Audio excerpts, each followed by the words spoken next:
Great. So let's get started. I'm happy today. I'm Casper Mossman, Communications Director at QB3. And we're happy to welcome Caleb Bates, who is a principal in the Silicon Valley office of the law firm Fish Richardson. His practice focuses on IP law with emphasis on patent prosecution, strategic counseling, and worldwide patent portfolio management in pharmaceutical and biotechnology fields. How's the Russian IP situation these days? Questionable, very questionable. Caleb advises and counsels diverse clients, including early stage and established companies, research institutions, and VC and investment firms on how to develop and leverage IP assets. He's got a Ph.D. from the University of Michigan in medicinal chemistry and earned his law degree from Santa Clara University. Caleb, tell us about IP and small molecules. Thanks, Casper. It's great to be here. As you mentioned, I am a partner in the Silicon Valley office here in Redwood City. Let's see, let me just share my screen and we should be ready to go. So hopefully everybody can see the slides, Casper. Look good to you? Looks good. Okay, great. So yeah, I'll be talking today about IP considerations for startups. So just to touch more on my background, I've been a patent attorney now for almost 10 years. Started out in San Diego and have been up in the Bay Area, back in the Bay Area for about the last 4. My practice is very startup focused. So helping companies grow their portfolio often before the first filing or in licensing some technology, potentially from a university to really get things going. So today, I'll be talking about some general IP considerations for startups in biopharma with some lessons that we've learned from life sciences companies. And the focus will generally be on small molecules, but frankly, a lot of these lessons apply very similarly to what we would call large molecules like antibodies. So just a quick disclaimer that I have to give. This is not legal advice. This presentation is intended for educational purposes only. I'd also like to note, I believe there's a mechanism for you all to ask questions. You should feel free to do that during the presentation. I'll do my best to keep an eye out for those. But please don't disclose any confidential information. Obviously, this is a public setting, so we want to keep things at a high level. With that, let's dive in. So what are some of the key patent issues and dilemmas facing startups today, particularly in the biopharma space? So the one that we're really going to focus on today is what's the proper timing for your patent filing? So do you file early? Do you wait? How early is too early and how late is too late? Some other considerations are how to balance expenses, particularly in seed or pre-seed stage.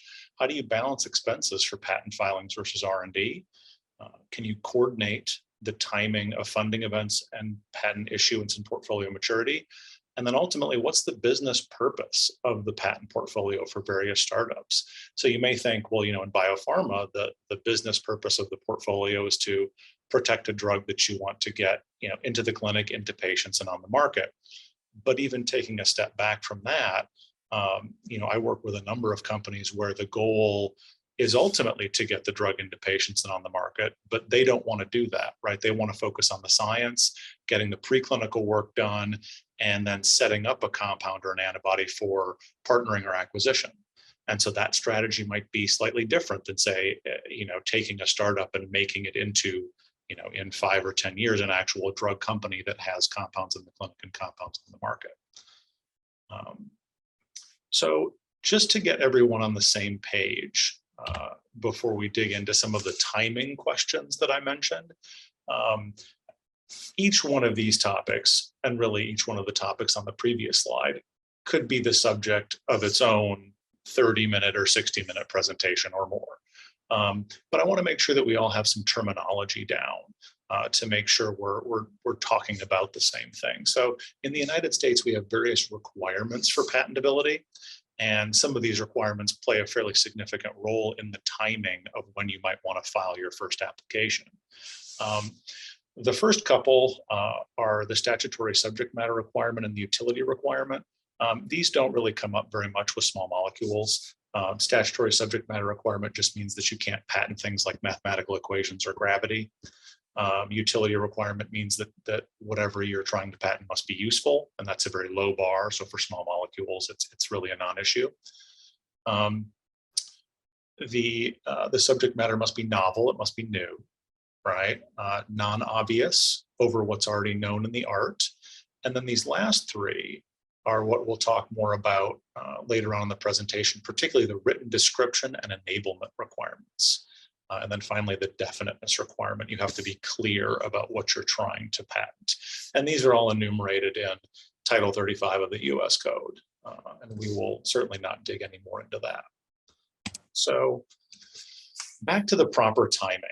So patent lifecycle management isn't just a patent function, it's a business function. So it's a large part of the entire business plan, as I alluded to on the first slide, including whether you want to partner, you have other exit plans or ultimate commercialization plans.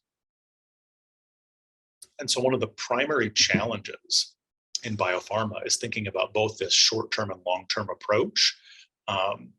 You can imagine the per patent value in biopharma, the potential value is much higher than in any other industry, right? So, I think several hundred patents cover various components of the iPhone, right? And so how much value is really each one of those patented widgets adding to that overall market versus, say, a patent for a compound patent for a new drug, potentially billions of dollars in revenue can hang on that patent.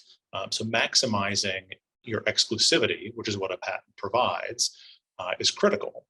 And because of the timelines involved, patent life cycles can be 25 years or more and involve multiple layers of protection. So even with the initial patent filings, it's really important to think strategically about when to file and what to include in each filing. Of course, I'm biased as a patent attorney, but filing patent applications should really not just be about checking a box. That an investor says, well, before you get your next round, you have to have something on file. Check this box. If you are undergoing IP diligence for funding, partnering, or acquisition, these strategic decisions do come up. Why was this case filed when it was filed? Why did you include X and not Y? So thinking about it strategically, even very early on, can really make life easier, and it can, drive value for the company. Okay, so now we get into a little more nitty-gritty about the timing. So again, I realize this is a lot of terminology. Here we go, Q&A. Okay, well, this is a good time for this question about provisional filings. The question was filing a provisional application for very early stage assets that may or may not be pursued in order to essentially give yourself a larger portfolio. That's certainly one strategy. We don't typically see it very much in biopharma because a sophisticated investor is going to look at a provisional and presumably if it was very, very early stage and there's really not much there, they're going to wonder why it was filed.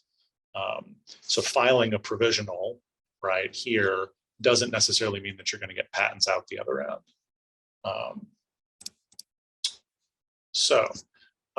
Back to the timing. So what is a provisional? So a provisional application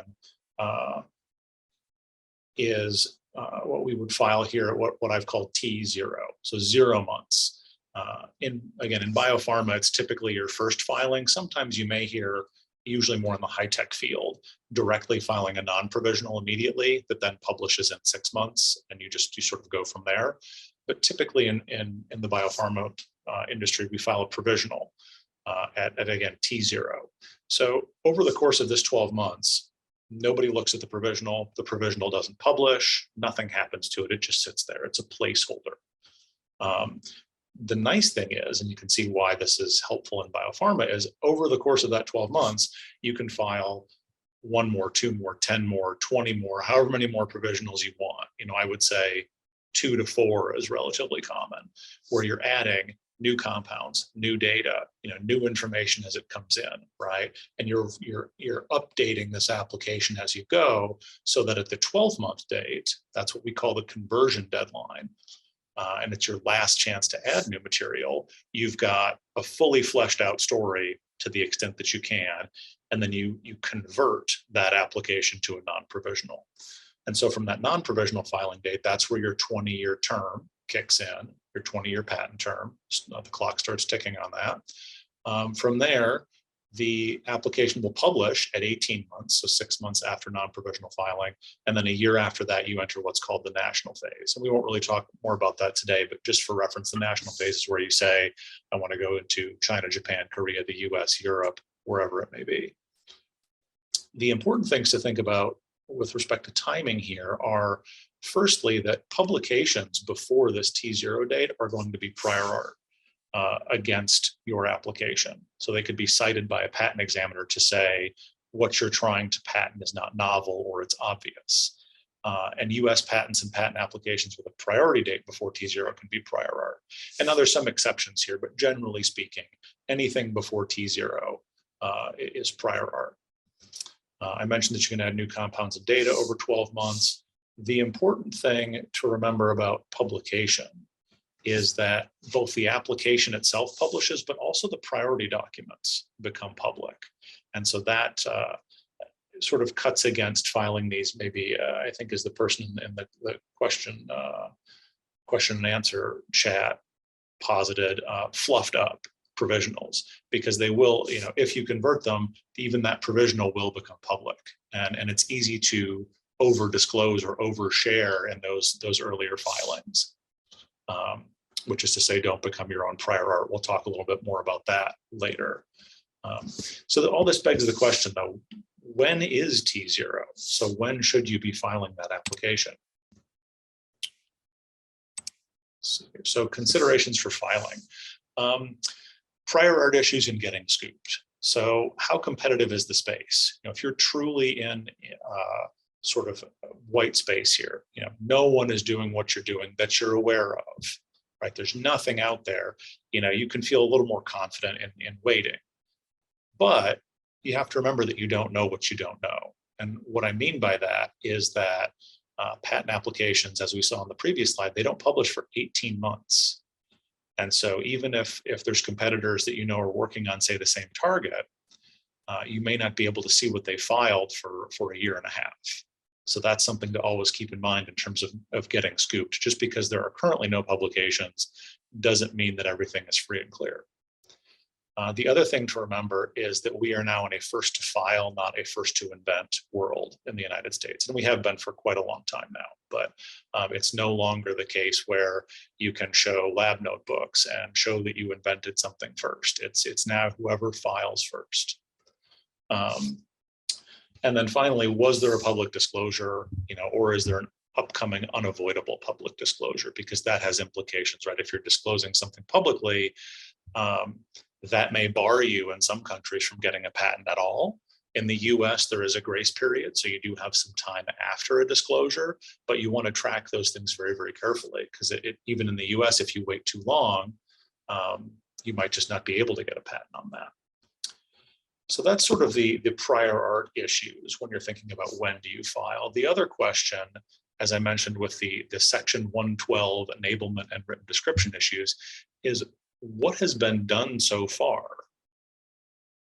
So if we think about a small molecule application, how many compounds have been made, how much data is in hand, if have the compounds been tested, and then relatedly, how much data can you generate over the next 12 months? Because again, you have that 12 months to incorporate additional information, but then after that, you're pretty locked in. In rare cases, companies may file a completely prophetic provisional, and I think this may be what the person was asking in the chat, where you may have heard of a prophetic example where it's written in the future tense. It's an experiment that you will perform. And prophetic examples are reasonably common.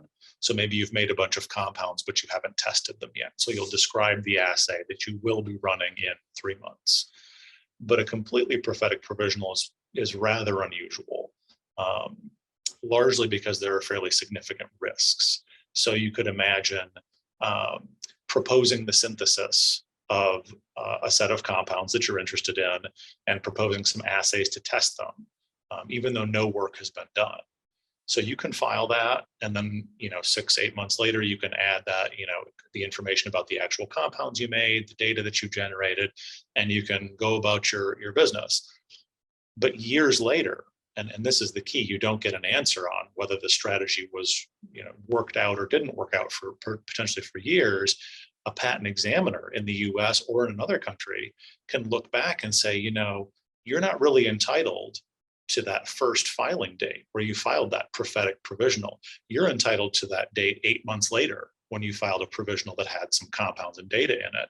And what if there was a publication during that 8-month period that's now prior art against you?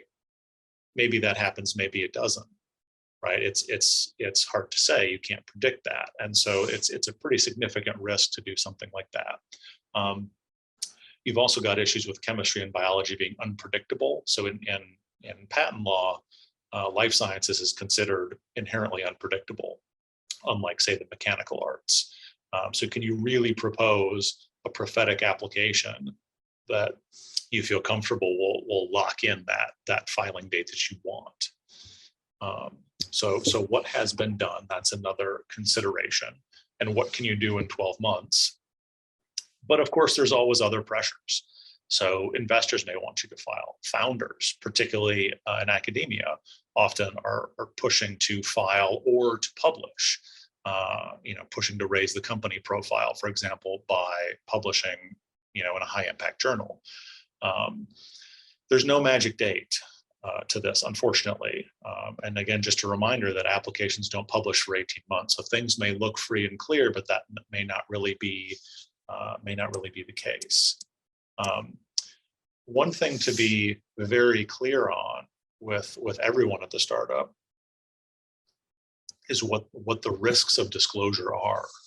So again, a public disclosure, whether that's a publication, investor presentation, a poster, press release is a big one, especially for smaller companies. That carries significant risks to barring you from being able to get a patent. And again, for a startup, when your assets really are your intellectual property, when you're looking to raise money or do a partnership deal, you're going to have to explain, why don't you have any patents in China? Right? Well, there was this disclosure and we had this issue, and that's going to drive down the value of the company, and then inhibit your ability to get compounds to patients, which nobody wants. So, okay, so I've mentioned written description and enablement a couple of times now. What does the statute say? And I promise this is the only statute that we're actually going to look at, because I don't imagine there are any other lawyers on the call. So 35 USC 112 requires that the specification, that's sort of the body of the patent application, shall contain a written description of the invention and of the manner and process of making and using it in such full, clear, concise, and exact terms as to enable, there's enablement, any person skilled in the art to which it pertains or with which it is most nearly connected to make and use the invention. Great.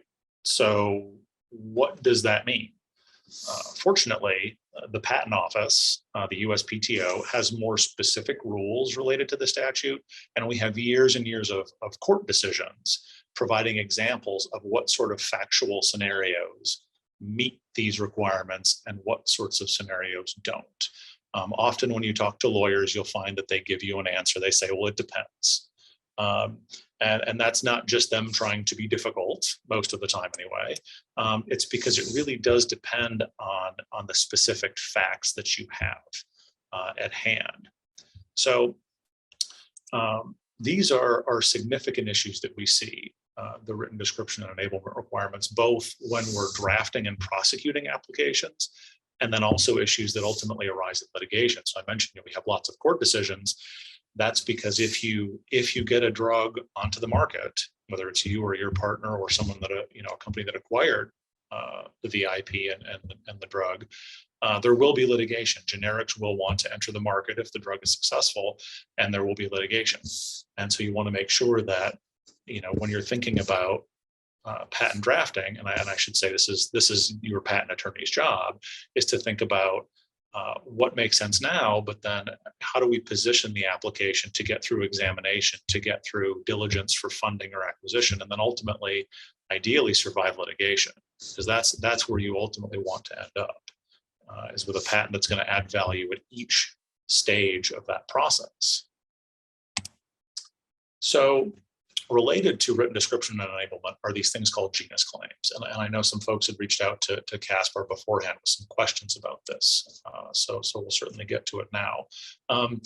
So what is a genus? Well, a genus, right, is just a group of things that encompasses various species. So for example, a fastener could be a screw, could be a paperclip, could be a nail, right? Could be any sort of thing like that. Here's mammalian insulin cDNA, sequence for rat insulin cDNA. In small molecules, a lot of you may have seen things that look like this. This is what we call a Marcouche group. So this is just a genus where we have a core structure, so an indole here, where you have an R1 and an R2. We call these R groups. An R1 can be selected from some list of chemical substituents, and R2 can be selected from some other list of chemical substituents. And so a species would be this example here, where R1 is an isopropyl and R2 is a methyl. So that's what we're talking about when we think about a genus claim, or if you've seen the term Marcouche group before. So here, just revisiting genus claims and enablement briefly. So how can you adequately describe and enable a genus? So we don't need to go through the specifics of all the words on these slides, but essentially here are some case citations. I mentioned court cases, here they are. So for enablement, you've got to show that one skilled in the art, which is the standard, so a skilled chemist, for example, would be able to practice the scope of the invention without undue experimentation. And we have these things called the WANS factors here that talk about how much experimentation or how much guidance in the prior art, things like that. The important thing to take away is that you have to enable the full scope of the claims that you want.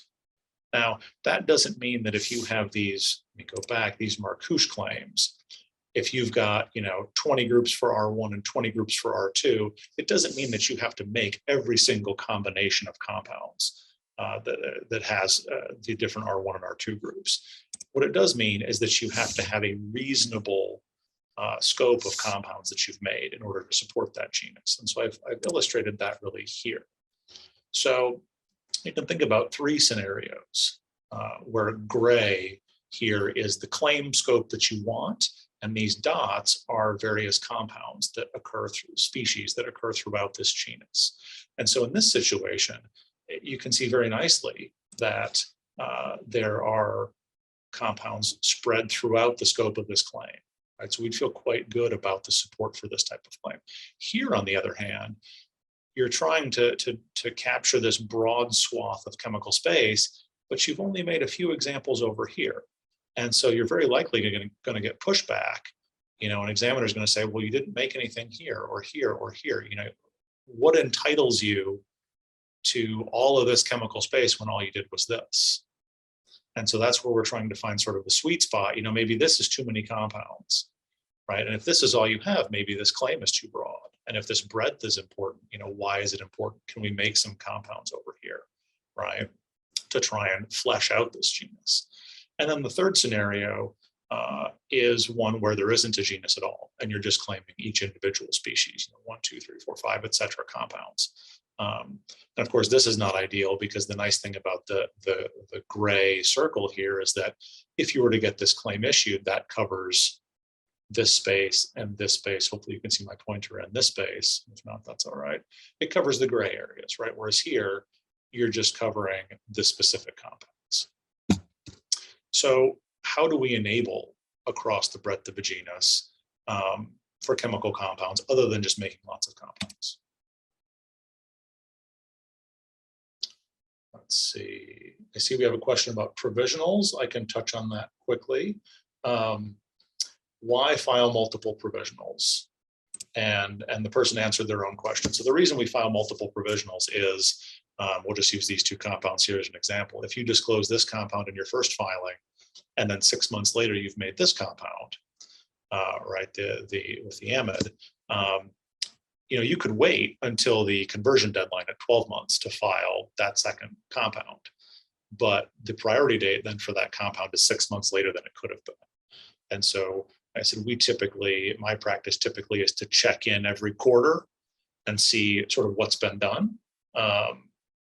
And then file an update as needed. And sometimes, maybe you'll only file one update. Sometimes you won't file any updates. Sometimes the compounds are made very quickly, and then that's it. You have your priority date, you wait 12 months, and you convert, and you're done. It just, to give you the lawyerly answer, it depends. So back to enablement for these chemical compounds. We talked about enabling them across the breadth of a genus. So one thing I wanted to touch on, this is kind of my pet peeve, and I see a lot of startups that file some early applications on their initial leads and then run into trouble, and then the files wind up coming to us to try and fix some issues that they're having. And one of these issues is the use of these unlimited lists or layers of optionally substituted groups. So you can imagine R1 here, let's call it an optionally substituted C1 to C6 alkyl. And this is the compound that you made, right? So you've got an ethyl with a cyclopropyl appended to it.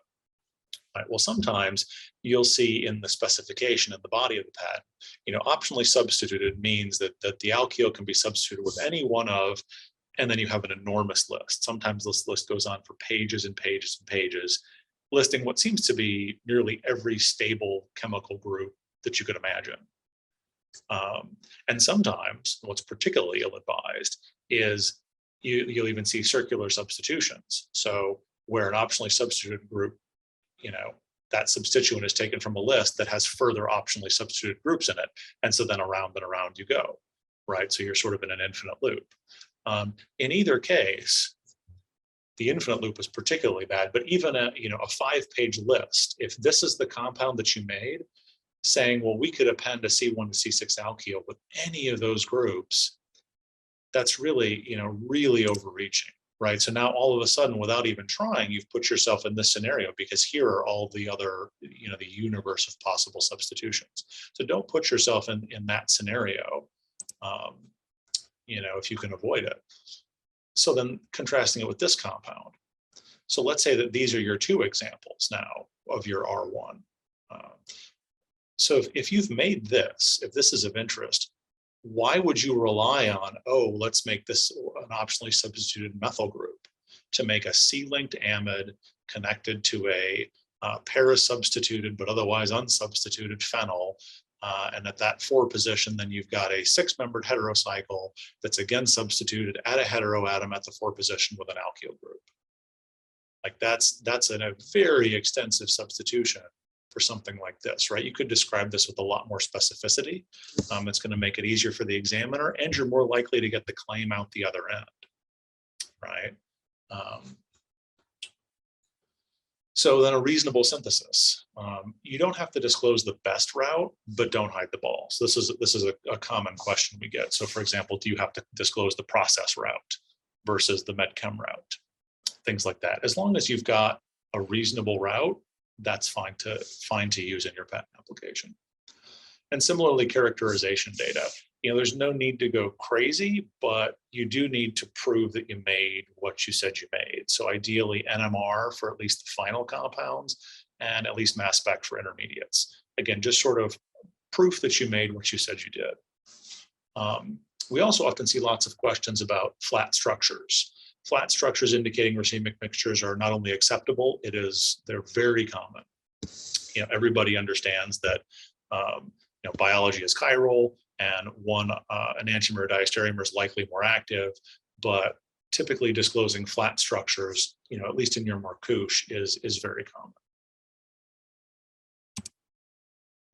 So what about methods of treatment? So we're not patenting these compounds in a vacuum, right? Ultimately, they're going to be put into a patient to treat a disease. So when you're not at that point yet, right, you're not going to wait until you start clinical trials to file your compound patent. So how do you enable a method of treatment years before, potentially years before you're even dosing the compound to an animal? So you just need some biological data. So again, can the compounds do what they're purported to do? And using categorical, or what I call bucketed data, is generally fine. That would be where you say, the IC50 value of this compound is an A or a B or a C, right? And then give ranges for those. The only thing to keep in mind there is that you do need to keep the actual values somewhere in case they're needed during prosecution. So if you had a prior art compound that had similar activity and you needed to distinguish that compound from your compound based on the activity, you'd want to show the actual values to show, oh, our compound is tenfold better, right? Not just A versus B versus C. The other thing here, and I think this is, a logical next step, is that the data has to have some reasonable connection to the method claims. So if you show that your compounds can kill cells, that may be relevant to a method for treating cancer, but maybe not to a method of wound healing, where you might want to grow new cells, right? So what's the connection to your method of interest? And then similarly, testing compounds across the breadth of the genus, which is typically the norm, right? I mean, maybe you cherry pick a few select compounds. You don't test every compound you made, but having a nice selection across the breadth of your genus will help you get a nice broad method claim. And then finally, more assays can be helpful to support method claims, but they may unreasonably delay filing, right? So as long as you've got some data, that's a good place to start.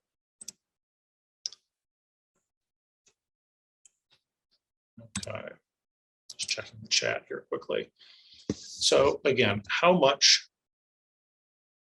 information do you need? So you've got to enable one skilled in the art to make and use the invention. And again, what that means is that you're not giving this to a 10th grader with no science background and saying, okay, you have to practice this invention. It's someone that's a skilled chemist or a skilled biologist to make and use the invention. So think of it as experimental write-ups for a paper are very similar to what you see in a patent application.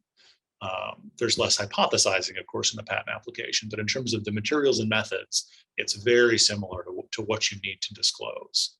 And you've got to prove what you said you did, again, just like for a publication, right? So again, that's why we say characterization data, describing the assays, things like that. I should note that minor mistakes in experimental write-ups are not a basis for invalidating a patent. This is a concern that comes up a lot is, oh my gosh, I realized in the filing, we said it was a 90% yield. It was actually an 80% yield. That's fine. Typographical errors or errors of minor character can be corrected even after issuance. So if it's not something that we catch, during the proofreading or during prosecution, even after a patent issues, you can still make those corrections. And something like that, an accidental mistake in yield, assuming that yield, you're not trying to patent the route of making the molecule, is not really an issue. And then finally, with respect to maybe including too much information, it is rare to have in vivo data prior to your conversion date, at least for a large number of compounds. And what you want to be careful of here is, if you've identified your putative candidate and maybe a backup or two, maybe you already have those in mice, for example, early on, and you've got some data back. You say, well, it's included in the application. That's great. But that's going to be a giant flag to your competitors that these are your molecules of highest interest. And you generally don't want to do that. So that's something that you would probably hold back. Again, unless there was something in that in vivo data that was your whole story, right? Was better tox, than a known compound, for example, something like that. So again, it depends, but generally speaking, you don't want to flag your candidate or backup molecules early in the process. Okay, I think we're getting close to the end of my time here. So I think most common issue we see with startups is creating your own prior art. And I alluded to this on an earlier slide, and I wanted to devote a full slide to it here, just with this, this example scenario. So imagine that you file your first application in 2018, disclosing all the possible uses of your compound class. You've got in vitro data supporting a single use. So let's say, a couple of the uses are treating cancer versus treating an autoimmune disease. And you disclose those and a host of others in this first application. And you've got some nice data supporting the use of the compounds in treating cancer. And the examiner, when you get to the method of treatment claims, the examiner allows the claims. Data looks good, scope of the genus looks good, great. But the examiner doesn't allow claims without supporting data. So say for autoimmune disease, you don't have any cell-based assays in an autoimmune model, for example. The examiner says, no, you can't have those claims. Years go by, you've generated a lot more data now with respect to treating an autoimmune disease. That would be your second use here, for example. You file an application in 2023. Well, now the examiner rejects your second application over your first application. And this is one of the most unfair feeling tenets in patent law, is that prior art references are presumed to be enabled. So even though the examiner here said, you're not enabled for your second indication, they can still use that same reference that discloses that second indication and say, your second application is now rejected over the earlier disclosure.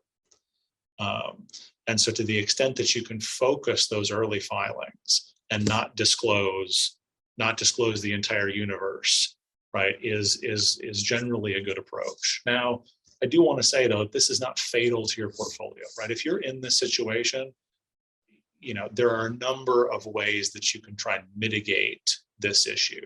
So one is, can you distinguish the earlier reference based on mechanism or based on something, unrelated, or maybe you don't care about this use anymore. Maybe pursuing these compounds to treat cancer is not working out.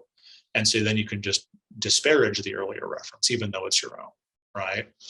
Or preferably, is the new data surprising and unexpected, even in view of the first application? And so you disclose treating autoimmune disease, but do the compounds work 10 times better than anyone would have expected, right? Have no tox. Well, even in view of this first case, can you make that argument?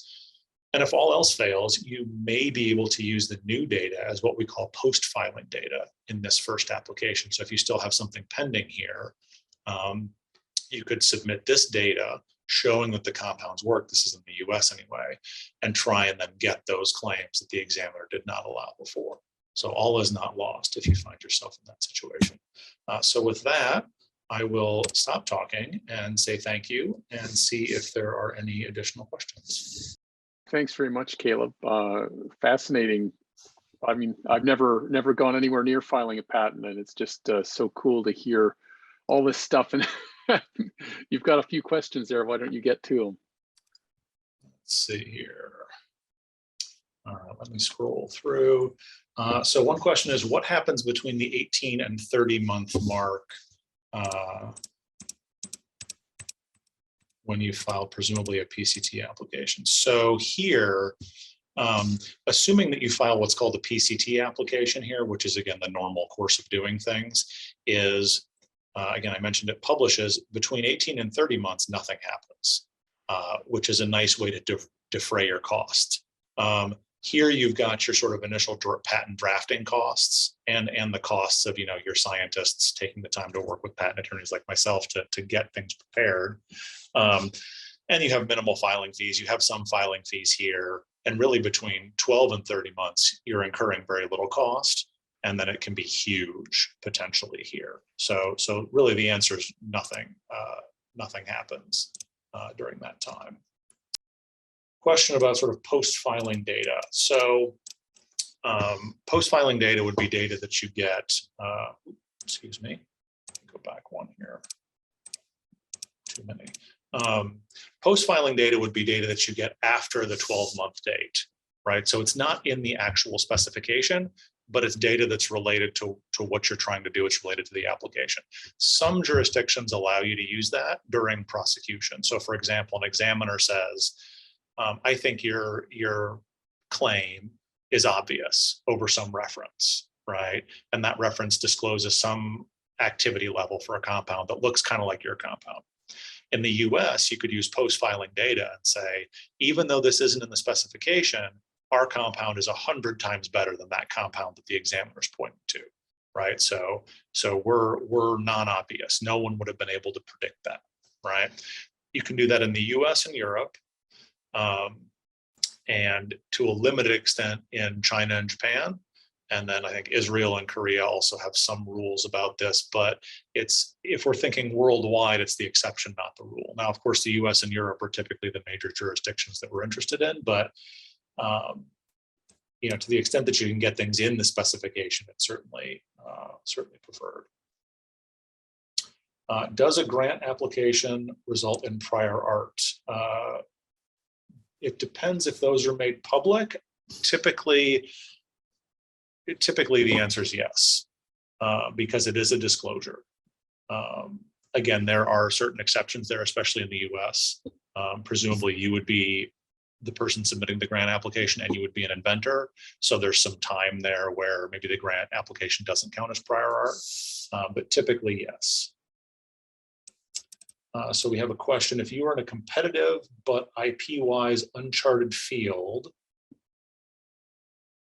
how to strike the balance between wanting to file protective IP and not becoming your own prior art? That's a good question. And I mean, that's really, when you have enough to file, you should file, is our typical recommendation. And again, of course, facts may vary, but you don't know what you don't know. So you say that it's competitive, but IP-wise uncharted, someone could have filed something 17 months ago and you wouldn't know it yet.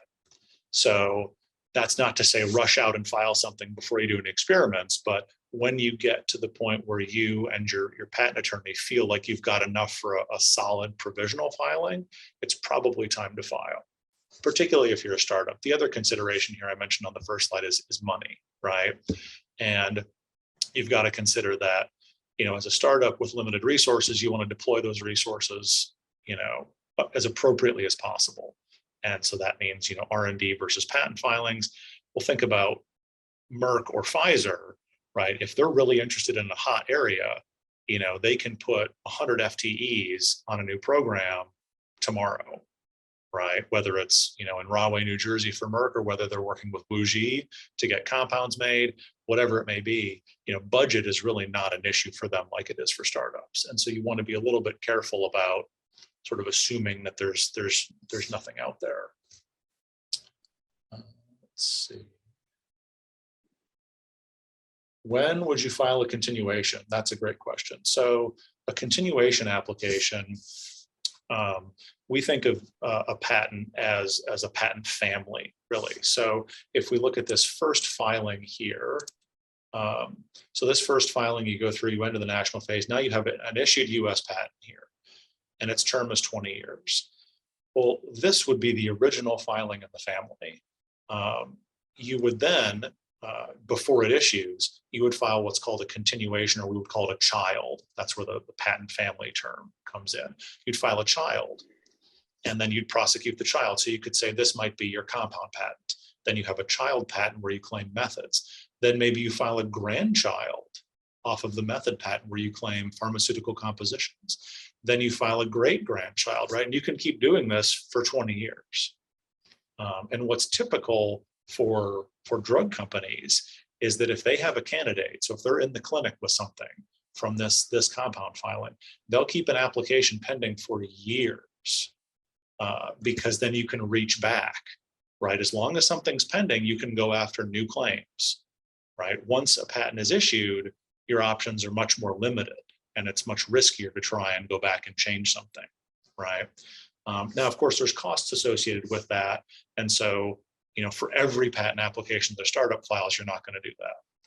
But for truly important ones, it's a good thing to try and do. And there are ways to minimize the associated costs with that.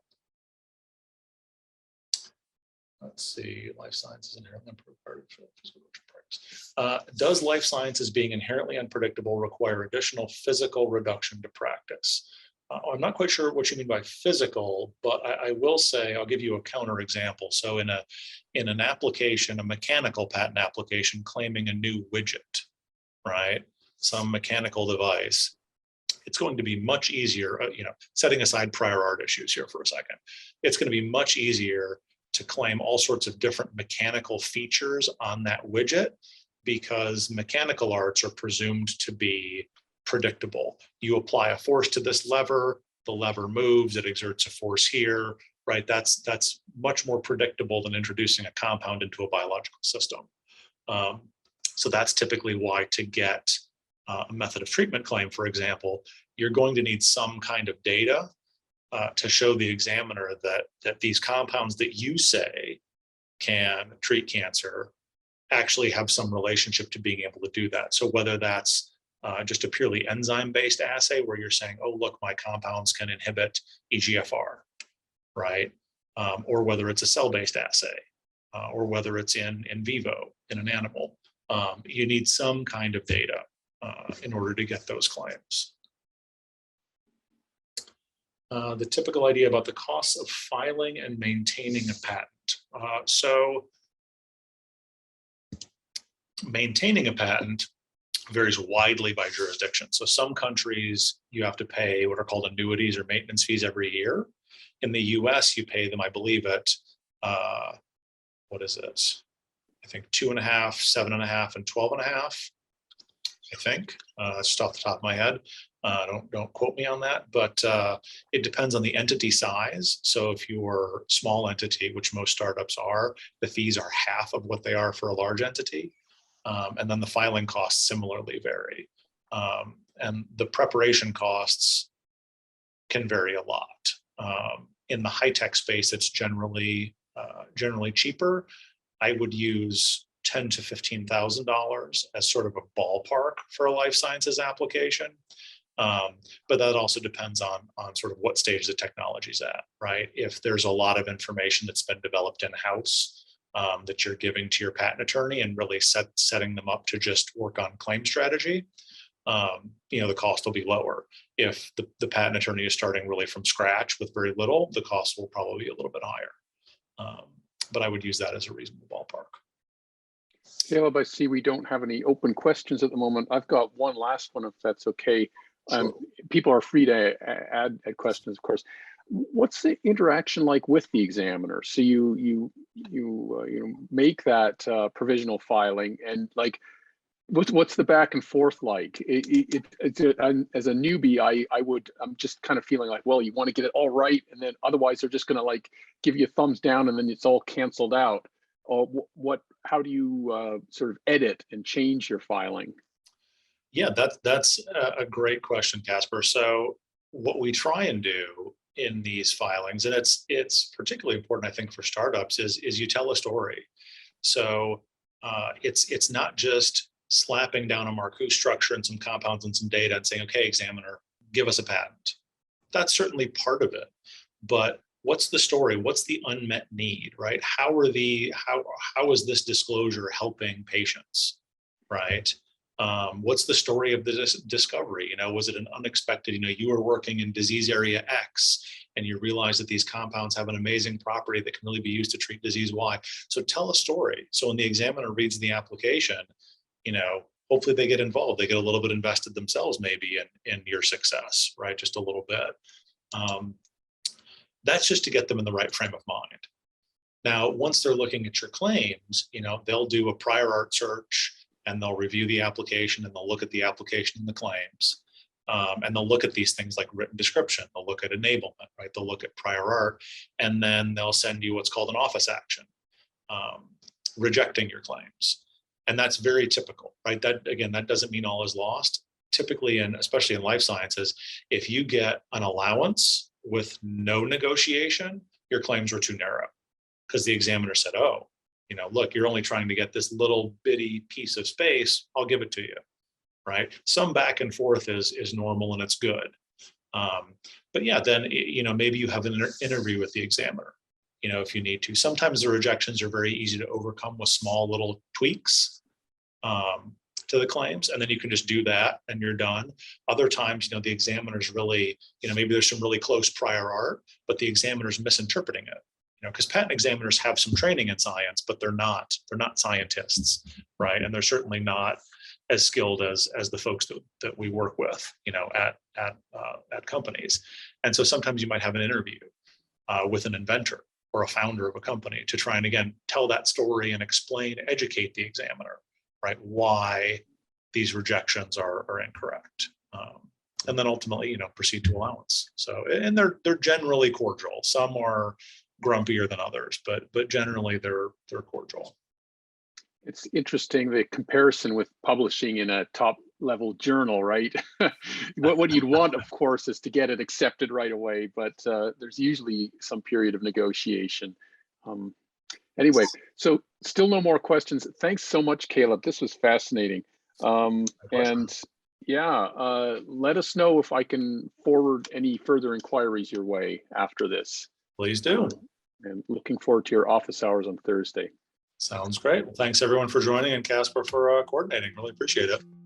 Have a great day. You too.